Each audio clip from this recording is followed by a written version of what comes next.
Un jour, j'ai réalisé que je n'avais jamais eu d'élèves pénibles, désagréables, chahuteurs, grossiers en classe. Jamais. En 20 ans de carrière, ça m'est jamais arrivé. Alors vous vous dites, ah non, c'est pas possible. Forcément, elle a eu des élèves bagarreurs, violents. Non, jamais. Je vais vous dire pourquoi. C'est pas que j'ai tiré des classes sages à la loterie chaque année, mais c'est que j'ai réalisé qu'il y avait des comportements violents, des attitudes de défi, des paroles grossières.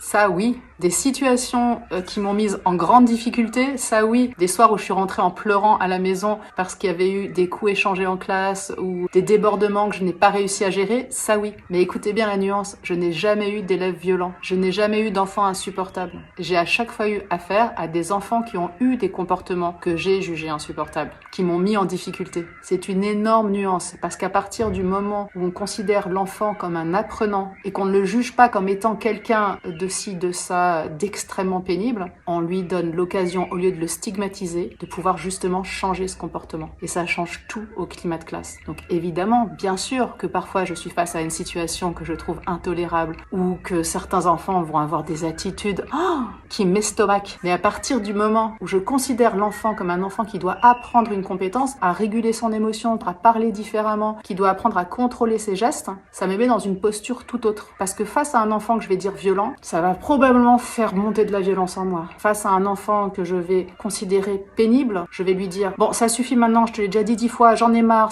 j'en peux plus !» Alors que si je m'attarde sur le comportement lui-même, et je vais vous donner un exemple, ça permet à l'enfant de ne pas se sentir jugé, de garder le lien entre lui et moi et de faire passer des messages. Parce que si je dis à un enfant « Franchement, là, t'es insupportable », qu'est-ce que vous voulez qu'il fasse l'enfant? Il va se défendre, il va partir en courant, il va vous tirer la langue, il va être encore plus insupportable la prochaine fois puisque c'est ça que vous dites qu'il est. Cette année, en cours de récréation, il y a un petit garçon qui, lorsqu'il me voit ou lorsqu'il voit un adulte, se met à courir, nous attrape, nous tire la manche, veut nous parler, parfois c'est la jambe. Ouh là là, c'est un comportement qui est vachement agaçant, certes, mais l'enfant lui-même n'est pas agaçant. Alors que ce comportement m'irritait particulièrement un jour, je lui ai dit, faut que je te dise quelque chose. J'ai très envie de te parler et j'ai très envie d'écouter ce que tu as à me dire. Mais lorsque tu cours vers moi et que tu m'attrapes et que ça me fait sursauter, ça me coupe l'envie de te parler, ça me coupe l'envie de t'écouter. Ce que je te demande, s'il te plaît, et là je lui ai montré, j'aimerais que quand tu cours, tu ralentisses et quand tu arrives à peu près à cette distance, à un bras de moi, tu t'arrêtes, tu me regardes et là tu me parles. Et je suis sûre que si tu fais ça, j'aurais très envie de t'écouter. Et bien la fois d'après,